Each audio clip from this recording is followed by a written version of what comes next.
saudaraku, pelayanan anak Tuhan pada akhir zaman. Kita sudah sampai, saudaraku, pada akhir zaman. Dan apakah yang dikerjakan oleh Tuhan pada akhir zaman ini? Apakah yang akan dikerjakan Tuhan bagi gerejanya pada akhir zaman ini? Nah, kita sudah belajar, saudaraku, bahwasanya Tuhan sedang melakukan pemulihan. Bahwasanya sebelum Tuhan Yesus datang kedua kali akan terjadi satu restorasi, pemulihan dalam gereja. Ini tertulis dalam Kisah Rasul 3 ayat 21. Saya membacakannya kepada saudara. Kisah Rasul 3 ayat 21.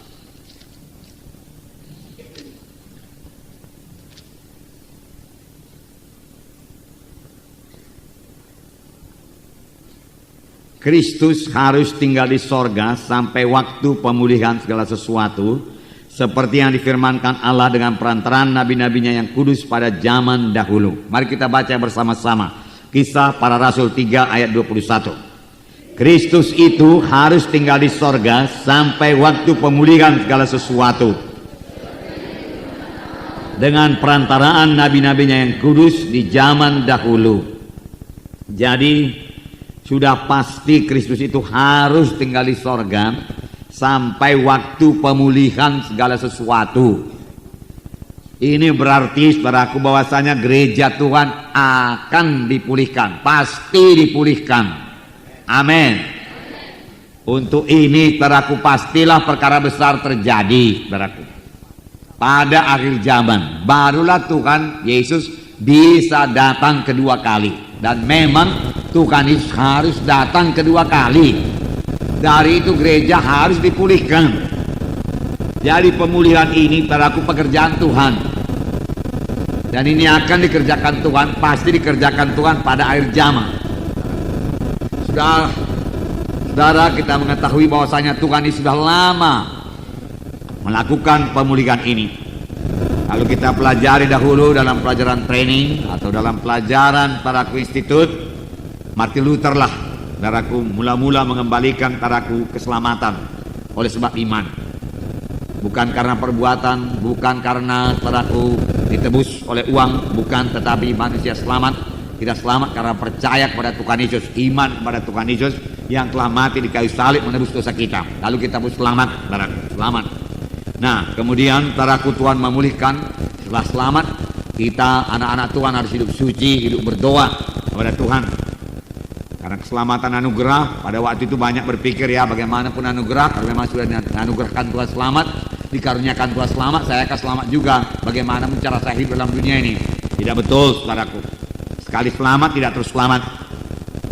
Kita harus menjaga keselamatan kita. Paulus berkata, kerjakanlah keselamatanmu. Amin, saudara. Sudah selamat, kita perlu hidup suci, hidup benar di hadapan Tuhan. Siapa yang hidup menurut kehendak daging tidak akan mewaris kerajaan sorga, firman Tuhan berkata. Banyak ayat-ayat dalam Alkitab yang menunjukkan bahwasanya keselamatan itu bisa lucud. Oleh sebab itu pegang terus keselamatan saudara. Itu sebabnya, saudaraku, hamba-hamba Tuhan seperti John Wesley, saudaraku, yang mendirikan gereja Metodis, kemudian George Whitefield menekankan mengenai kesucian hidup. Sesudah diselamatkan harus hidup suci, harus hidup suci. Nah, kemudian Tuhan mulai memberikan pengertian mengenai gereja sebagai tubuh Kristus. Gereja sebagai tubuh Kristus. Kemudian, saudaraku, Tuhan memulihkan lagi pujian dan penyembahan dalam gereja. Baru-baru, saudaraku, tahun 60 barangkali Tuhan mulai berikan pujian, penyembahan, menyembah Tuhan dalam ruh, dalam kebenaran. Tidak ketinggalan, Tuhan juga memulihkan pelayanan yang diberikan Tuhan dalam gereja, seperti yang tertulis dalam Efesus pasal 4 ayat 11 sampai 16. Nanti kita baca ini, saudaraku. Saya mau sampaikan kepada saudara bahwa dalam Efesus pasal 4 terdapat jawatan rasul-rasul, nabi-nabi, penginjil-penginjil, gembala-gembala, dan pengajar-pengajar. 5 jawatan ini pasti dikembalikan Tuhan. Amin, saudara. Dikembalikan Tuhan. Kalau pelayanan gembala sudah lama, saudaraku. Kemudian pada tahun 50 mulailah muncul penginjil-penginjil. Baru tahun 1950 muncul penginjil-penginjil yang disertai Tuhan dengan kuasa dan tanda ajaib, terutama dalam kesembuhan. T.L. Osborne, saudaraku, dan lain sebagainya, saudaraku. Ya, disertai Tuhan dengan kuasa dan tanda ajaib karena memang penginjil. Kemudian pada tahun 60-an, 70-an, pelayanan pengajar-pengajar mulai dipulihkan Tuhan dalam tubuh Kristus. Guru-guru mulai dipulihkan Tuhan. Lalu banyaklah seminar-seminar kita lihat. Seminar mengenai karunia-karunia Roh Kudus, seminar pujian penyembahan mulai diajarkan lagi, saudaraku. Seminar pertumbuhan gereja dan lain sebagainya. Tahun 60-an, tahun 70-an, saudaraku. Pengajar-pengajar mulai. Jadi, saudaraku, sudah 3, saudaraku. 1, gembala-gembala sudah berfungsi, penginjil-penginjil yang disertai dengan kuasa dan tanda ajaib sudah berfungsi, saudaraku. Kemudian pengajar-pengajar sudah berfungsi. 3 sudah. 3. Pada tahun 80-an mulai pula berfungsi, saudaraku, nabi-nabi. Nabi-nabi yang memandang ke depan. Walaupun, saudaraku, tidak semua dikaruniakan pada karunia nabi, saudaraku, banyak orang bisa bernubuat. Banyak orang mulai membuat gol ke depan. Lalu orang mulai berkata tahun 2000 nanti, ya, gereja kami akan sampai sekian-sekian. Anggota gereja kami sampai di sekian-sekian. Mereka memandang ke depan. Nabi selalu memandang ke depan. Amin. Ya, dia mendapat pada pengertian dari Tuhan akan masa depan.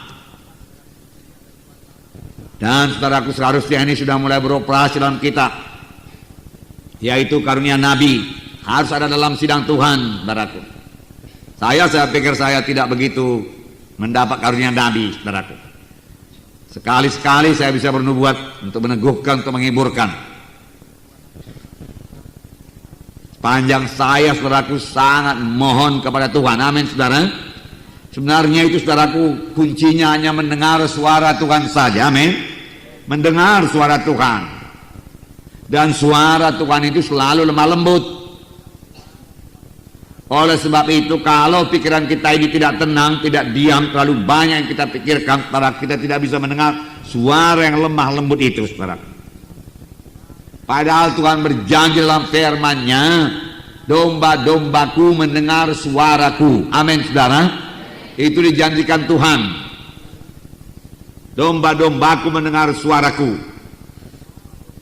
Dan domba-domba itu mengenal suara Tuhannya. Amin. Dia juga mengenal suara pencuri. Kalau pencuri datang, dia tidak mau buka pintu. Tetapi kalau gembala yang benar datang, dia membukakan pintu. Demikian juga seharusnya setiap anak-anak Tuhan harus dapat mendengarkan suara Tuhan. Amin, saudara. Ya, dalam Kisah Rasul pasal 8 kalau saya tidak salah, maka datanglah firman Tuhan kepada Filipus, pergilah ke jalan lurus. Ya. Kemudian Filipus patuh. Lalu dia mendengar suara Tuhan lagi waktu dia lihat kereta. Dekatilah kereta itu. Lalu Roh Kudus berkata, dekatilah kereta itu. Lalu dia dekati. Nah, saudara, begitu jelas seharusnya, saudaraku, suara Tuhan kita dengar. Amin, saudara. Ya, karena Roh Kudus mau berbicara kepada kita. Roh Kudus mau berbicara kepada anak-anaknya, saudara. Tapi, saudara, Tuhan minta daripada kita kepatuhan, ketaatan, saudaraku. Ketaatan. Sebenarnya saya yakin semua saudara sudah dengarkan suara Tuhan, saudara. Hanya barangkali tidak bertambah jelas karena saudara tidak mematuhinya sungguh-sungguh. Atau saudara tidak mengerti itu suara Tuhan. Saudara pikir dari saudara sendiri. Tahukah saudara bahwasanya Tuhan bicara bukan kepada telinga ini, saudaraku, tapi kepada hati kita. Hati kita, hati saudara yang sudah lahir baru, roh saudara yang sudah lahir baru, disitulah roh Tuhan bicara. Amin. Jadi kadang-kadang kita pikir dari kita sendiri, padahal bukan, saudaraku. Sudah Tuhan yang bicara, saudaraku. Saudara, kalau dahulu hati kita ini, saudaraku, hati yang kalah selalu. Kita berpikir kalah. Saudaraku, sebelum lahir baru, pikiran kita tidak ada pikiran rohani, pikiran kita egoistik melulu, memikirkan diri sendiri. Tetapi sudah kita selamat, saudaraku, lahir baru, apakah kita pikirkan? Kita memikirkan perkara-perkara di atas, saudaraku. Amin. Memikirkan perkara-perkara rohani. Lalu, saudaraku, Tuhan mulai bicara dalam hati kita, saudaraku. Mula-mula memang simpel-simpel saja, berdoa anakku, baca Alkitab anakku, memberi persembahan anakku, berikan persepuluhan anakku, ya. Tetapi kerap kali kita pikir, bukan dari Tuhan itu. Lalu apa yang terjadi? Kali berikutnya kita tidak dengar lagi suara Tuhan. Coba kalau kita patuh, maka Tuhan bicara lebih banyak lagi, menerangkan lebih banyak lagi. Apalagi kita yang rindu, haus dan lapar akan perkara rohani. Amin. Maka dia akan membukakan tadaku rahasia-rahasianya kepada kita. Saudara, dalam beberapa minggu kebaktian tadaku di Hermina Hall, saudara lihat saya bernubuat, saudaraku. Ya, saudara, bagaimana saya bernubuat? Saya tanya Tuhan, saudaraku. Saya pusatkan hati saya, pikiran saya kepada Tuhan. Saudara boleh melaksanakan dan saudara akan mendengar juga suara Tuhan. Amin, saudara. Apa yang perlu kukatakan pada sidangmu, Tuhan, itu sudah saya tadi memberitakan firman-Mu yang saya peroleh juga daripadamu. Apalagi Tuhan, tolong Tuhan, bicara Tuhan, taruhkan dalam hati saya Tuhan, saya katakan kepada Tuhan. Amin. Lalu saya buang semua pikiran-pikiran, saya tidak mau pikiran yang lain padaku. Dunia saya tinggalkan semua, urusan dunia yang saya tinggalkan semua, bukan urusan dunia dosa, urusan dunia yang baik, saudaraku. Lalu mulai kedengaran, saudaraku, suara Tuhan yang lemah lembut. Suara Tuhan tidak pernah keras, saudaraku. Lemah lembut, saudaraku. Dalam hati saya mengatakan ini perlu ada jiwa-jiwa. Nah, saudara, lalu saya mulai bertindak, saudaraku.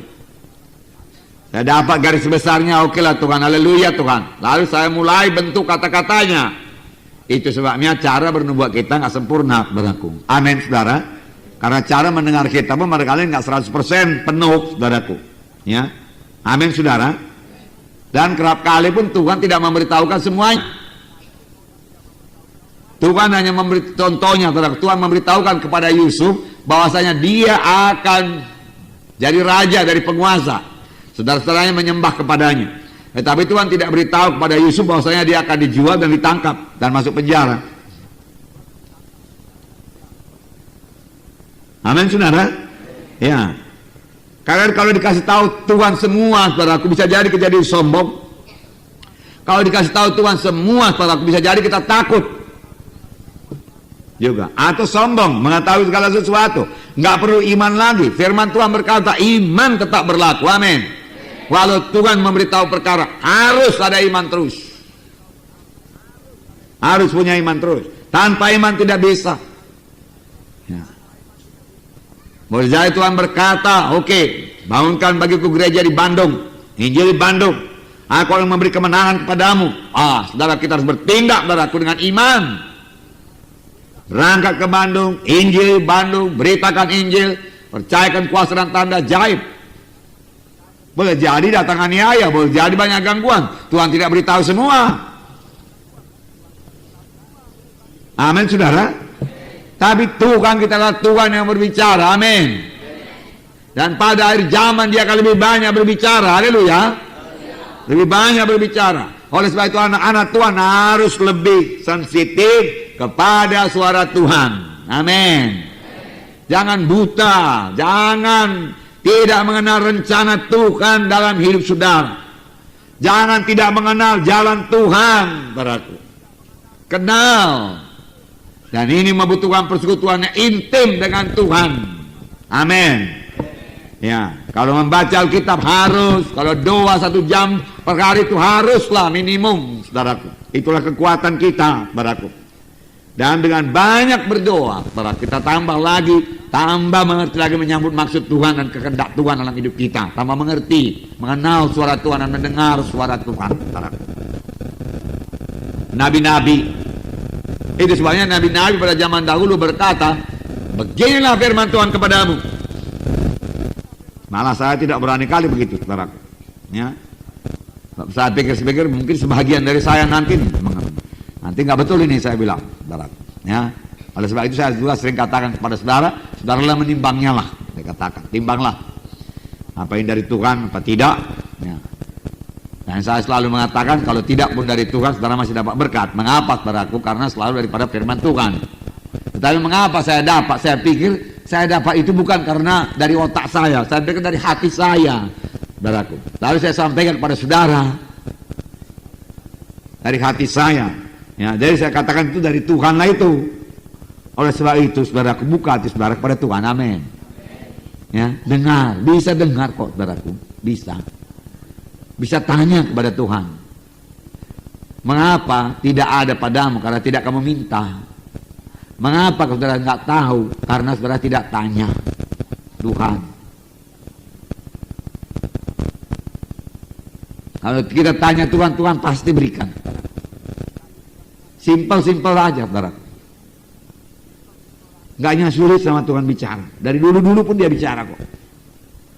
Dan dia akan terus bicara. Tapi mari kita rindu, amin saudaraku. Pada akhir zaman ini sudah dipulihkan Tuhan. Mengapa? Supaya Tuhan mau supaya sidangnya mengerti apa yang diperbuatnya. Yaitu Tuhan pulihkanlah nabi-nabi itu. Ada beberapa orang yang memang karunia-Nya nabi. Tepat, saudara. Kalau begitu saudara bertanya, adakah nabi-nabi palsu? Ada. Nah itu pula saudaraku bahayanya. Semua pun ada palsunya. Uang aja ada palsunya, saudaraku. Saya sudah kena juga dulu, saudaraku, dalam satu gereja, saudaraku, yang begitu banyak nubuatnya.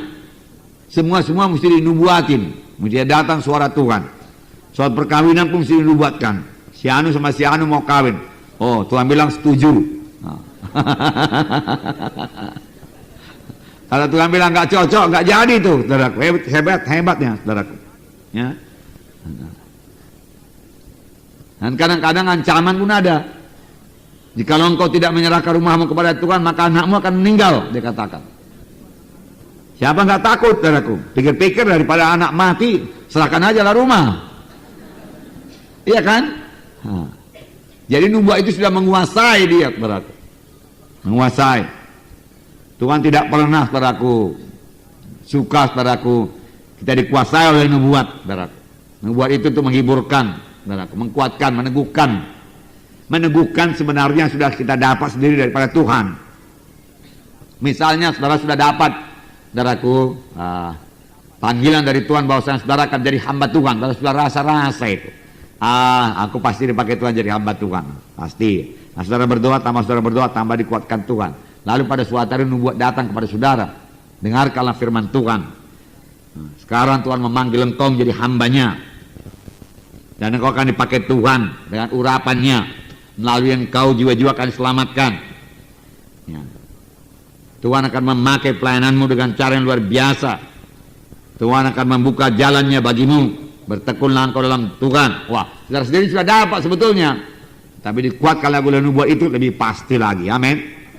Ya, itu gunanya nubuat. Saudara, nubuat. Nah, nubuat. Itulah pelayanan nabi-nabi. Pelayanan nabi-nabi. Ya. Tetapi begitu pun, saudaraku, apa yang dikatakan nubuat itu harus ditimbang. Firman Tuhan berkata, ya, perhatikan sungguh-sungguh, ya. Kalau belum dapat daripada Tuhan, saudaraku, ya, berdoa lagi, saudaraku, berdoa lagi. Jangan pula terus menghakimkan, saudaraku, itu bukan daripada Tuhan, setan itu, jangan, saudaraku. Ya. Tapi saudara harus lebih banyak berdoa. Saya yakin, saudaraku, kalau kita banyak berdoa, kita pasti mendengar suara Tuhan. Karena Tuhan kita Tuhan yang bicara. Saya lupa ayatnya, satu raja-raja berapa itu, saudaraku. Nah, Elia mendengarkan suara Tuhan dalam lemah lembut.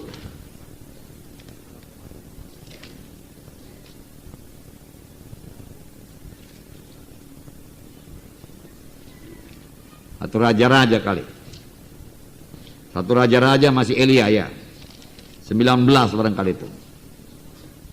Ya, Allah menyatakan diri di Gunung Horeb. Ya. Nah, ayat 9 ya. 1 Raja-Raja 19 ayat 9. Mari kita baca. Berapa ayat ke bawah saya pun belum tahu. Mari kita baca. Di sana masuklah ia ke dalam sebuah gua dan bermalam di situ. Maka firman Tuhan datang kepadanya demikian. Apakah kerjamu di sini, hai Elia? Allah semesta alam, karena orang Israel meninggalkan perjanjianmu dan meruntuhkan mesbah-mesbahmu dan membunuh nabi-nabimu dengan pedang. Hanya aku seorang diri yang masih hidup. Nah, mereka ingin mencabut nyawaku. Lalu firman-Nya,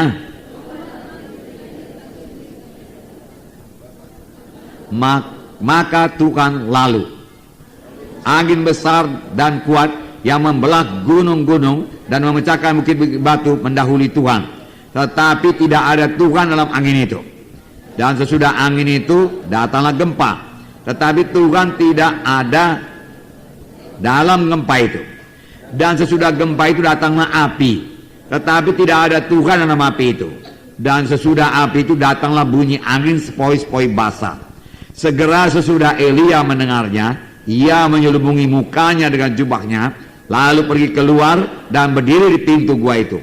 Maka datanglah suara kepadanya yang berbunyi, apakah kerjamu di sini, hai Elia? Jawabnya, aku bekerja segiat-giatnya bagi Tuhan Allah semesta alam, karena orang Israel meninggalkan perjanjianmu, meruntuhkan mesbahmu dan membunuh nabi-nabimu dengan pedang. Hanya aku seorang diri yang masih hidup, dan mereka ingin mencabut nyawaku. Firman Tuhan kepadanya, pergilah, kembalilah ke jalanmu melalui padang gurun ke Damsik, dan setelah engkau sampai, engkau harus mengurapi Hazael menjadi raja atas Aram, dan seterusnya. Nah, saudara, di sini dikatakan, saudaraku, datang angin, ya, besar dan kuat, lalu membelah gunung-gunung dan memecahkan bukit-bukit batu mendahului Tuhan. Tetapi Tuhan tidak ada di situ. Bukan begitu cara Tuhan berbicara, amin, saudara. Dan sesudah itu adalah gempa. Tetapi Tuhan tidak ada dalam gempa itu. Gempa itu hebat, ya, tetapi Tuhan tidak di situ. Dan sesudah gempa itu datanglah api, tetapi tidak ada Tuhan dalam api itu. Dan sesudah itu datanglah angin sepoi-sepoi basah. Lalu Elia mengerti Tuhan datang. Begitulah caranya Tuhan datang.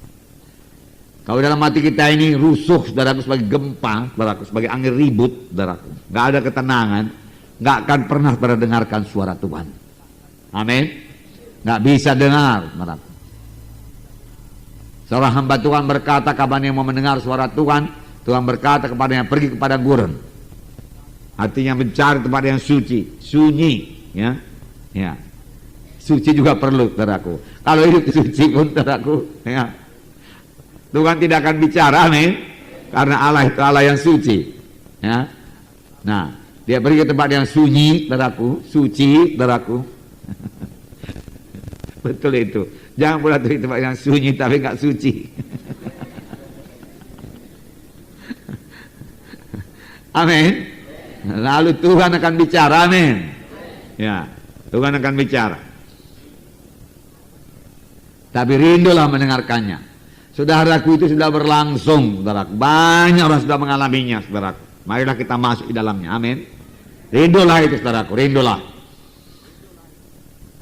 Nah, puji Tuhanlah, saudaraku. Tiba-tiba saya ingat ini, saya tidak tulis. Besok saya tulis, saudaraku, supaya dikhotbahkan hari Minggu. Nah, yang begitu-begitu, saudaraku, kemungkinan besar dari Tuhan. Amin, saudara. Ya? Saudaraku, saya tidak tulis, tapi nanti saya tambah. Tidak ada di sini itu, saudaraku. Nanti hari Minggu, saudaraku, ditambah di atasnya nabi-nabi mendengarkan suara Tuhan. Dan anak-anak Tuhan juga semuanya harus bisa mendengarkan suara Tuhan. Karena Tuhan kita Tuhan yang bicara.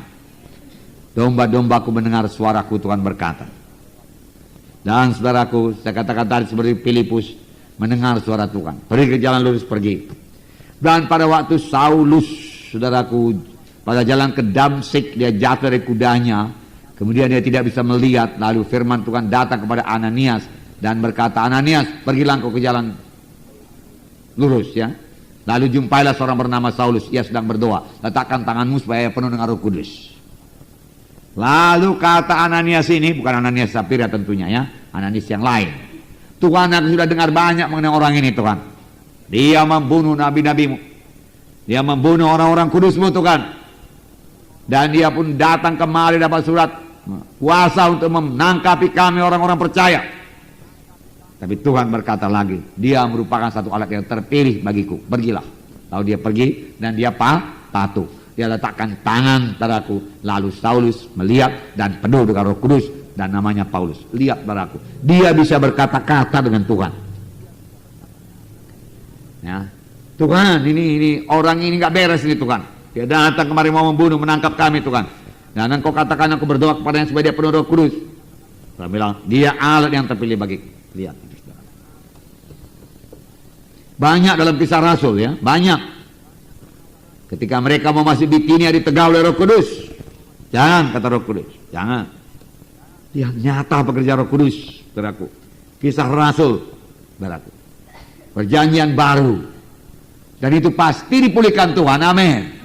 Pasti dipulihkan Tuhan. Sepanjang kita rindu, saudaraku, kita akan mengalaminya, amin. Haleluya. Nah, saudaraku. Dan saudaraku,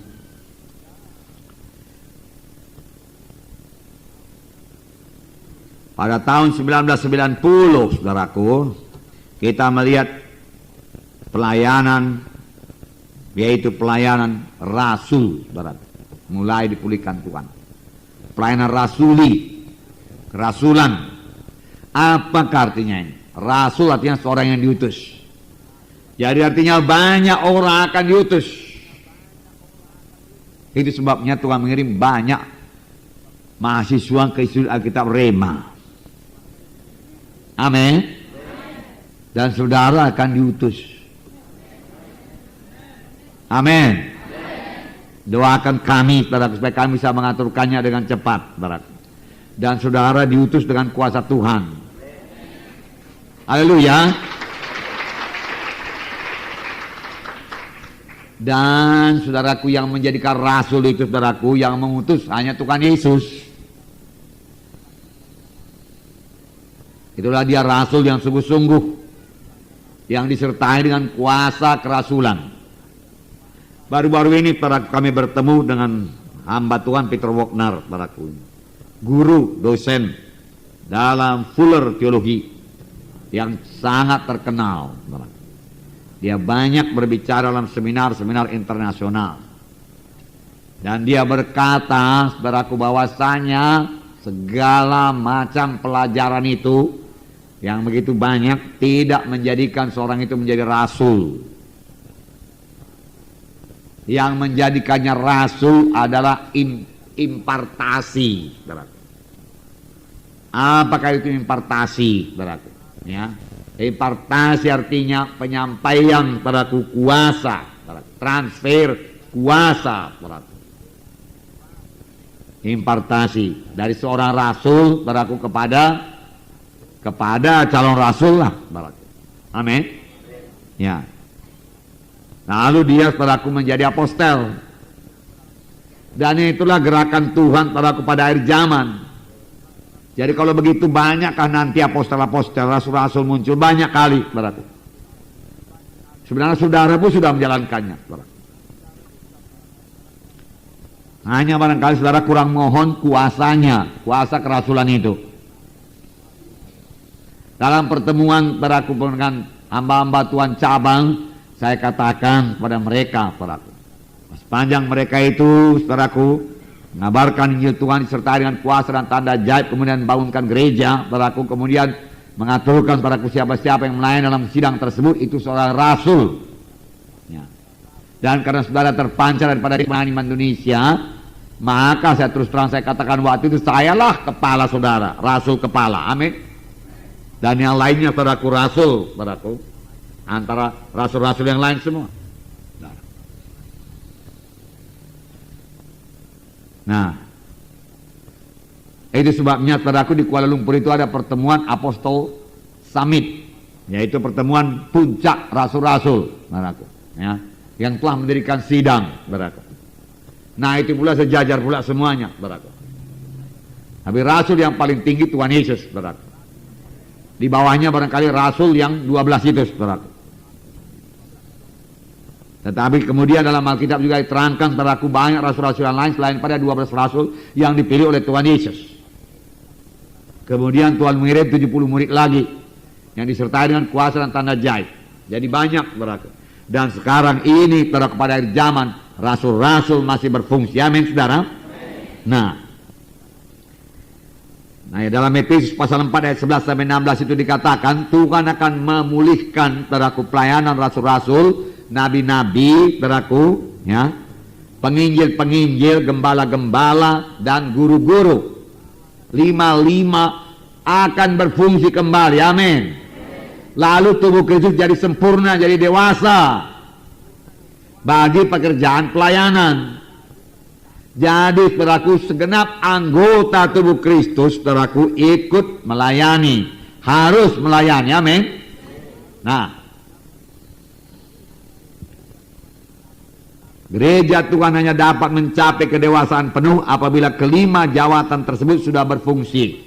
Dan memang ini sudah berfungsi. Barulah tercapai kesatuan iman dan gereja akan memiliki kuasa seperti yang dimiliki gereja pertama untuk menyelesaikan tugas yang besar, yaitu amanat agung.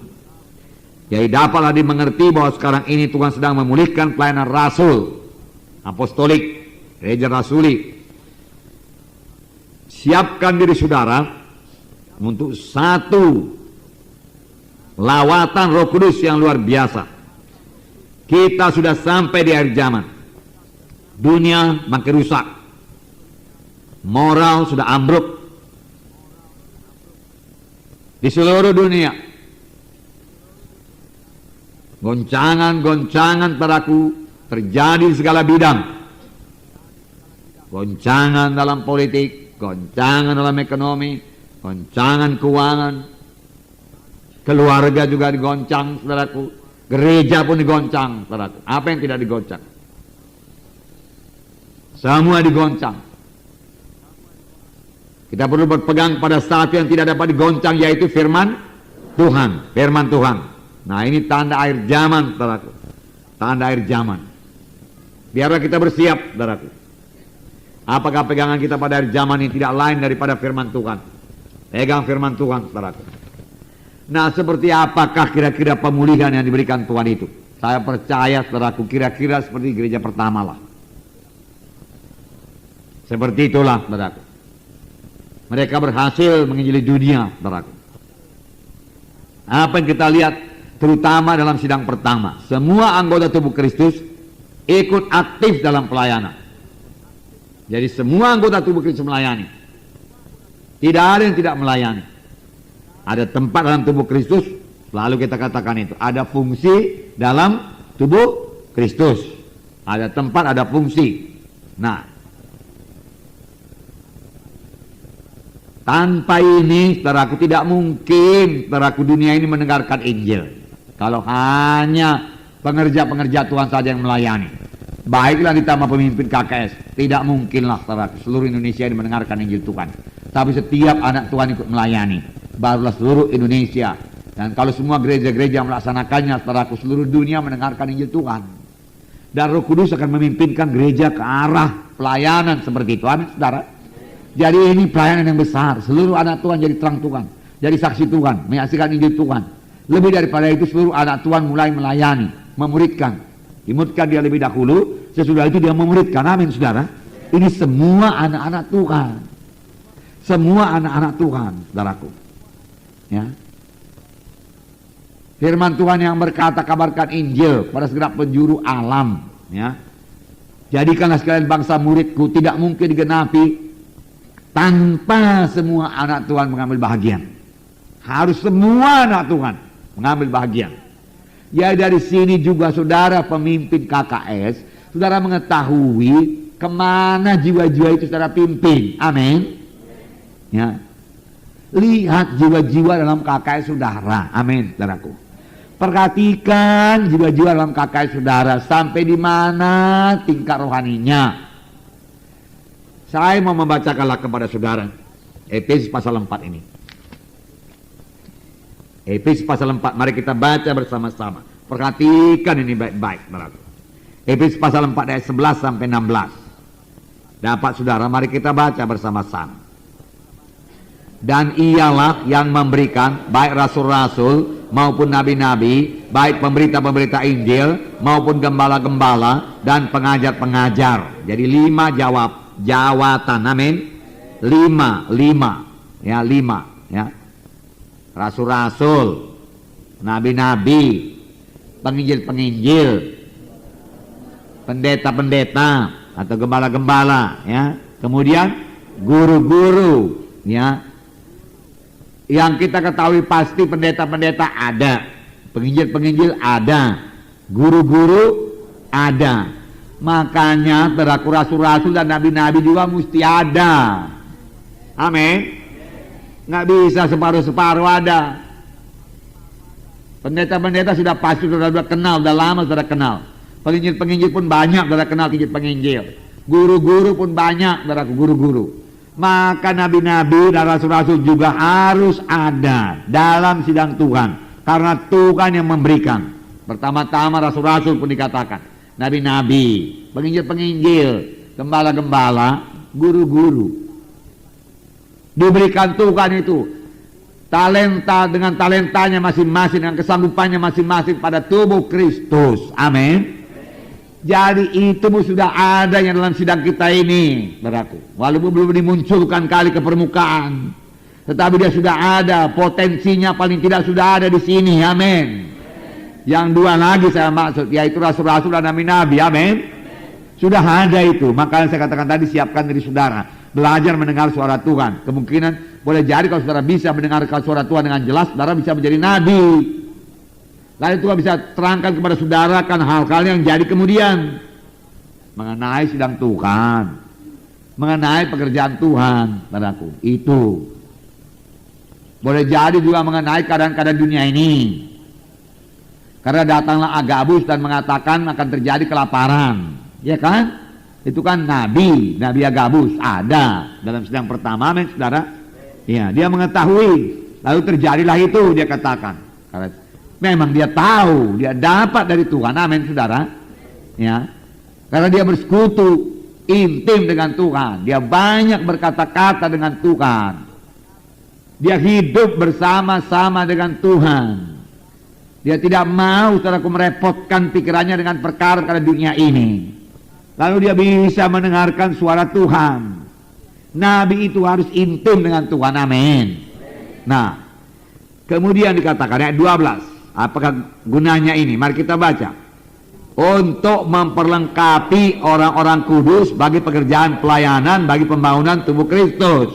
Nah, jadi gunanya 5 jawatan ini untuk memperlengkapi orang-orang kudus bagi pekerjaan pelayanan, bagi pembangunan tubuh Kristus. Jadi semua orang-orang kudus melayani, amin.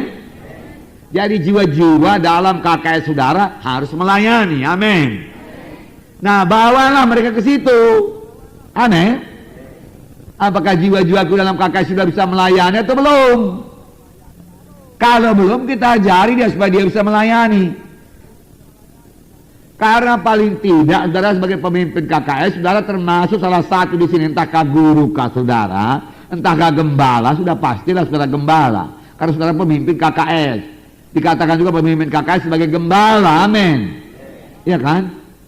Boleh jadi, ya saudara suka menginjil lagi, saudaraku. Boleh jadi panggilan antara yang lebih tinggi, yaitu Nabi Rasul. Yang pada satu saat nanti kelak saudara meninggalkan KKS saudara lalu menjadi Rasul. Amin. Tapi semua akan ditentukan Tuhan pada waktunya.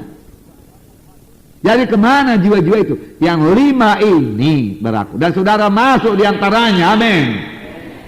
Dalam tubuh Kristus. Untuk, saudaraku, dikatakan memperlengkapi orang-orang kudus bagi pekerjaan pelayanan. Adakah saudara melengkapi orang-orang kudus bagi pekerjaan pelayanan? Amin, saudaraku. Itulah yang saudara laksanakan. Lengkapi orang-orang kudus, lengkapi anggota-anggota KKS saudara. Sebenarnya dia dewasa dulu, amin.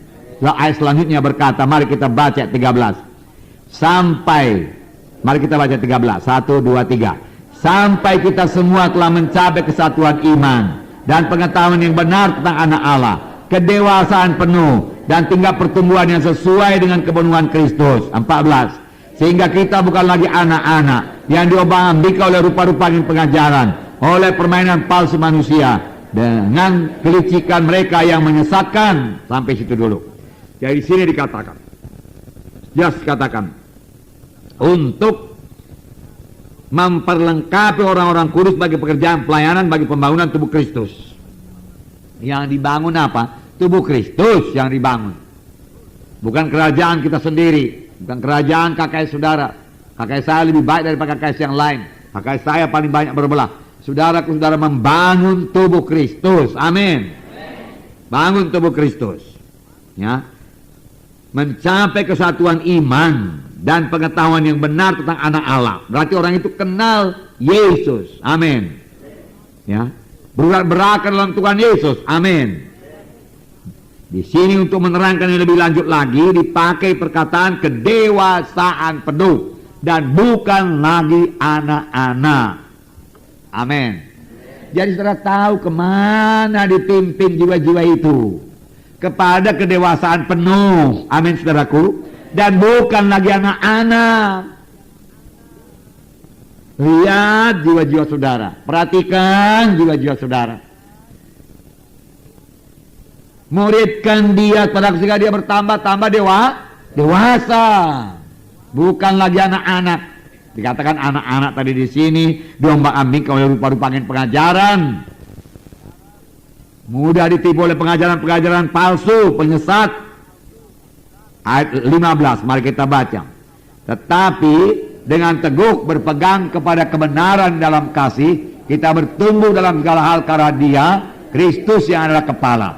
Daripadanya lah seluruh tubuh yang rapi tersusun dan diikat menjadi satu oleh pelayanan semua bagiannya, sesuai dengan kadar pekerjaan tiap-tiap anggota, menerima pertumbuhannya dan membangun dirinya di dalam kasih.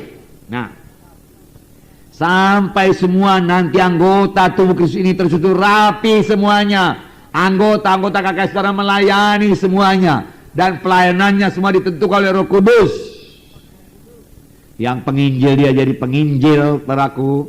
Yang guru dia jadi guru, saudara. Karena saudara melayani mereka, amin saudara. Dari sini, saudaraku, saudara bisa mengambil kesimpulan sendiri. Ya, karena saudara sudah tahu mau dibawa kemana KKS itu, mau dibawa kemana. Supaya mereka tambah dewasa, supaya mereka semua melayani, amin. Supaya mereka semua berbuah, amin. Jadi